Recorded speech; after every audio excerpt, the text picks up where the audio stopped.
Good morning, hello, and welcome to This Date in History, also known as TDH. This show is all about the events that occurred to date in years past, both recognized by actual historians, but mainly things that we personally find intriguing enough for us to bring to you. The sources of this information comes from the smart device application Today in History, What Happened Today in History, Historical Calendar, and the website onthisday.com. For links to those sources, the music, and anything else potentially interesting that we gather throughout the show, check the underbar of the description below. Anyway, I am Aoxander, and today is Thursday, also known as Thursday, July 7th, 2022. Why can't I make a 7 with my fingers? Anyway, what happened on this date? 1456, a retrial verdict acquitted Joan of Arc of heresy 25 years after her death. Why do they care? Why does it matter? She's dead. She's been dead for probably longer than she had been alive, you know? But actually, you know what? How old was she when she died anyway?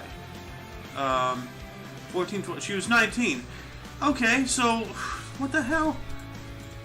Anyway, 1520, during the Battle of Otumba in Mexico, Hernan Cortez and the Tlaxcalans defeated a numerically superior Aztec force. Yep. It's right out of a civilization game, attacking a technologically inferior, society. Anyway, 1668, Isaac Newton received an MA from Trinity College, Cambridge.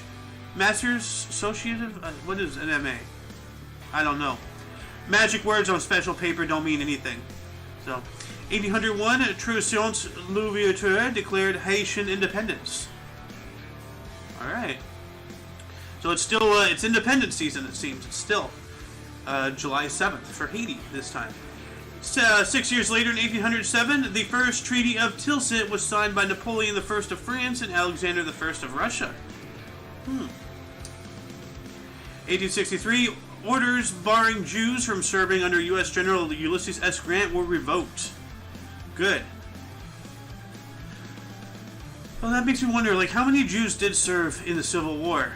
You know, aside, from, their finance department, 1865, Murray Surratt, Louis Powell, David Herod, and George Atzerodt were executed for their role in the conspiracy to assassinate U.S. President Abraham Lincoln. Jeez. Yeah. Should have waited until he went to Ford's. 1875, Jesse James robbed a train in Otterville, Missouri. 1908, the Democratic Party met in Denver at the start of their convention. William Jennings Bryan was nominated as presidential nominee. Well. 1908 as well, the U.S. Navy's Great White Fleet left San Francisco Bay. And yeah, that was, right there, when they left Virginia on December 16th, 1907, the first day of their 2-year voyage. Okay, so they're already on the way. So it sounds like they went, was it Panama Canal done by then? Panama Canal. It was 1914, so no.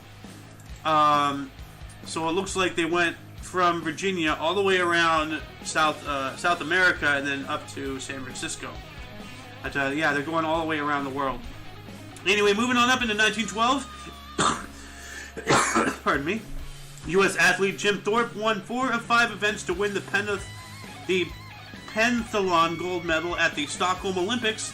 The medal was stripped in 1913. Played pro baseball. Reinstated it in 1982. Okay, so because he went into professional baseball, he got his medal taken away? That doesn't make any sense. Wow, what's wrong with this guy's eyes? 1914, Baltimore Orioles owner Jack Dunn offered future baseball legend Babe Ruth, Ernie Shore, and Ben Egan for $10,000 to Connie Mack, the Philadelphia A's, refused, pleading lack of finance. Dang. Wow. He missed a big opportunity there. 1928, sliced bread was sold for the first time by the Chilothe Baking Company, Missouri, using a machine invented by Otto Frederick Rohwedder, described as the greatest forward step in the baking industry since bread was wrapped. Dang. I remember, I reported on that last year. I did a show this time last year on the States, And I made something about Betty White being older than sliced bread. She still technically is, even if she's still not alive. That sucks. 1930, the construction began on the Boulder Dam, later renamed the Hoover Dam.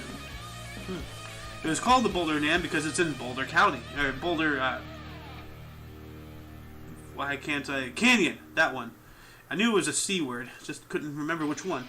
2 years later, 1932, Australian cricket batsman Supreme Don Bradman scored a double century during a goodwill tour in Montreal, Canada. A double century, was that 200? I have no idea. Cricket makes absolutely no sense. You know, at least most other sports you can kind of understand because they use similar words, but, you know, he hit a double century on the wicket, but he shit about a teacup. You know, like, what the fuck did you just say?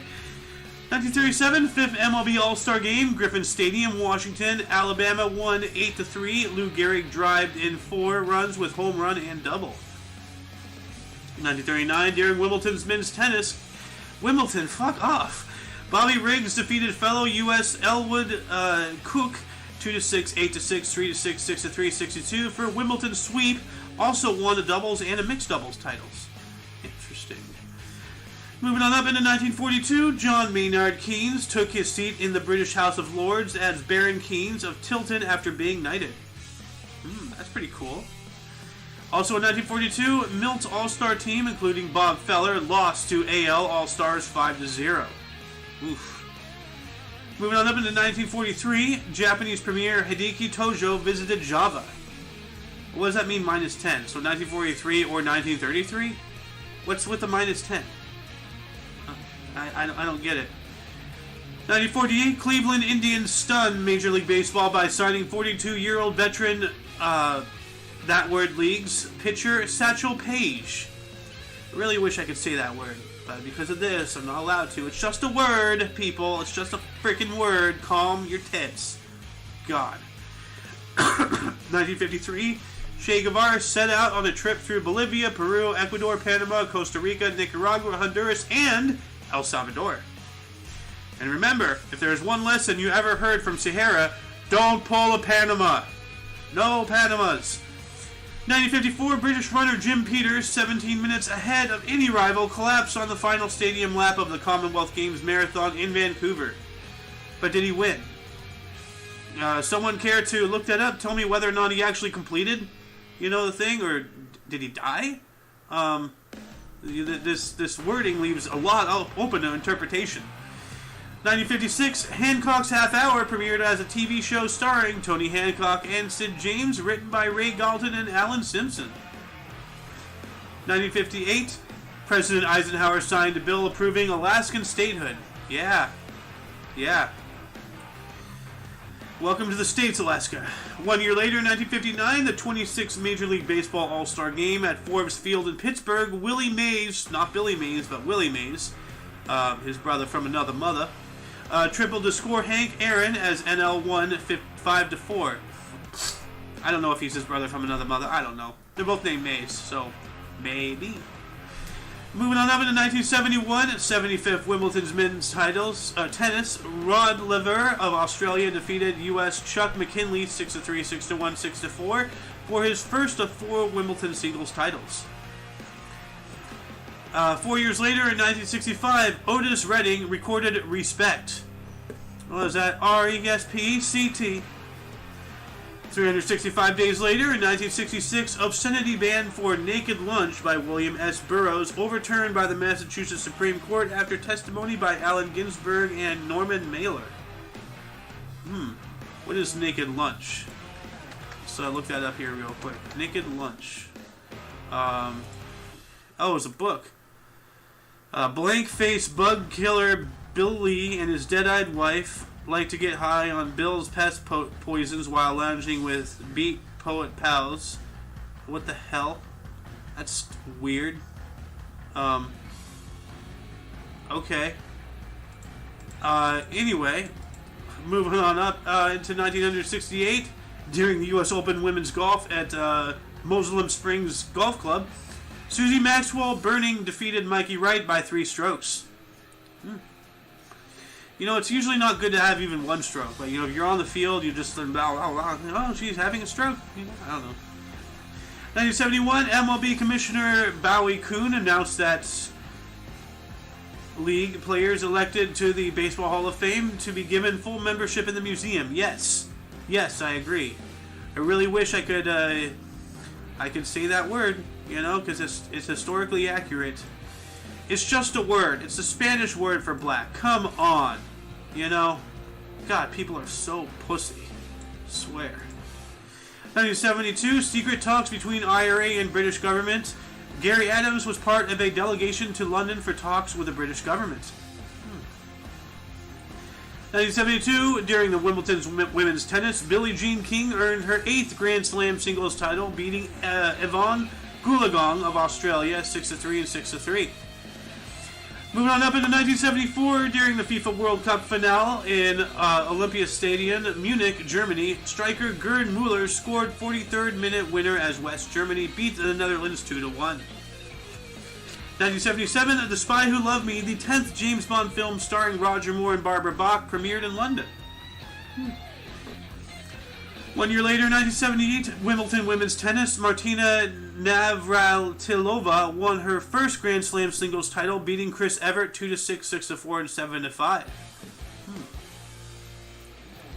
1979, Wimbledon's men's tennis, Bjorn Borg defeated U.S. Roscoe Tanner 6-7, 6-1, 3-6, 6-3, 6-4 for his 4th consecutive Wimbledon title.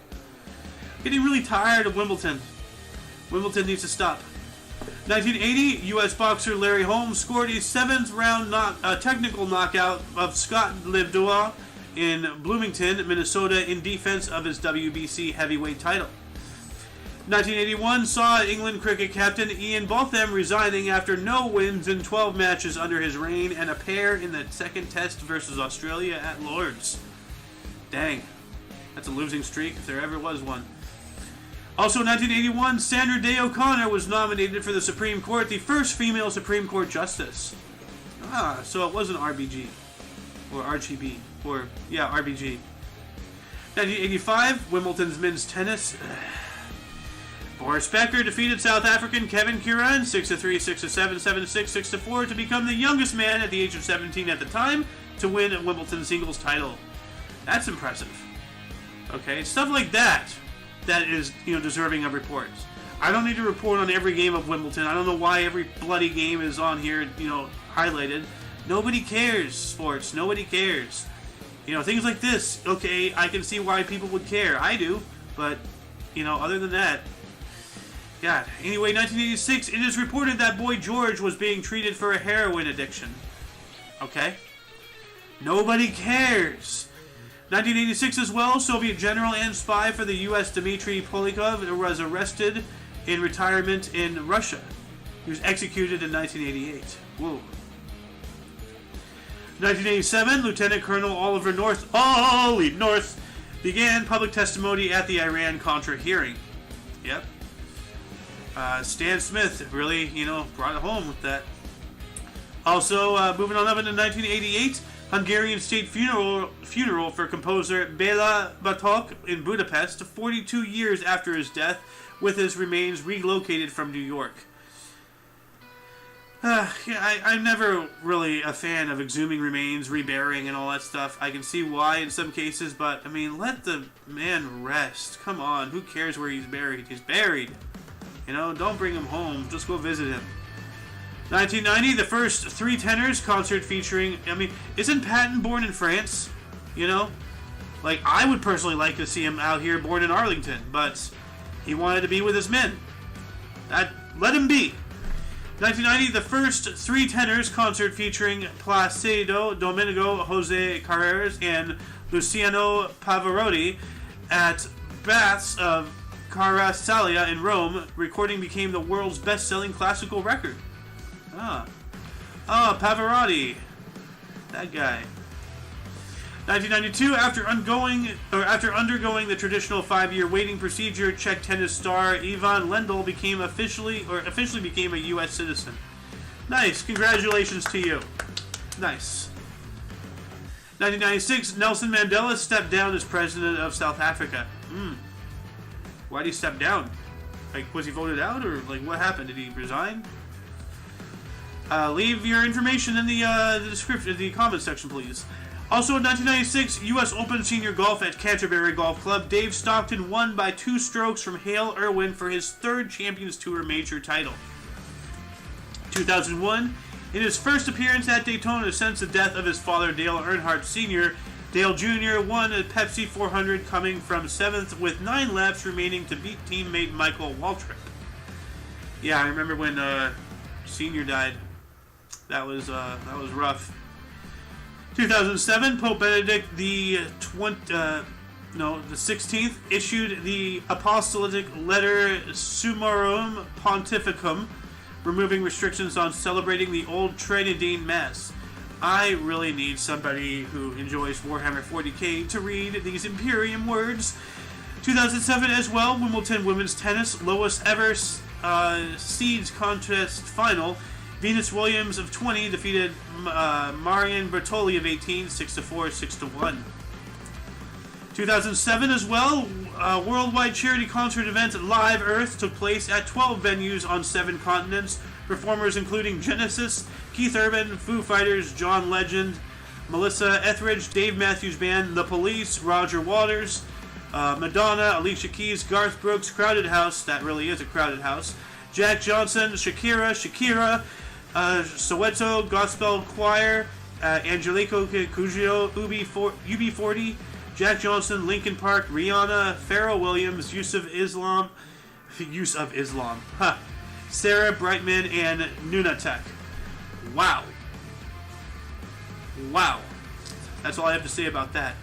2011, Harry Potter and the Deathly Hallows Part 2, the last Harry Potter film, premiered in London. 2012, Wimbledon's women's tennis, Serena Williams defeated Agnieszka Radwanska of Poland 6-1, 5-7, 6-2 to win her 5th Wimbledon singles crown. 5 hours later, teams with Sister Venus to win doubles title. Oh, okay, so 5 hours later she teams up with her sister, and then those two won their double. That's pretty cool. 1 year later, 2013, Wimbledon's men's tennis, Wimbledon, fuck off! Andy Murray beat Novak Djokovic 6-4, 7-5, 6-4 to become the first British man to win a Wimbledon singles title since 1936. Whoa. Wow, what happened, Britain? Why did it take you that long to win? Come on. 2019, FIFA Women's World Cup Final, Park Olympic Lyonnais, Destiny's Charpieu, God, these words. Defending champions U.S. win record 4th title, defeating the Netherlands 2-0. Megan Rapinoe, player of the match. Still got you. 2020, just 2 years ago, Brazilian President Jair Bolsonaro announced he had tested positive for the Kung Flu. Everybody was Kung Fu fighting! Oh, okay. Alright. Well, let's get on to the burst here. You know the drill, and if you don't know the drill, like, if there's anything you want to add to anything, like if there's any articles that you found interesting, any information that you know that I don't, any questions, any answers, open up a dialogue in the comment section. Let's talk. Anyway, starting us off in the burst today, we have 1843. Camillo Golgi was an Italian physician and medical researcher.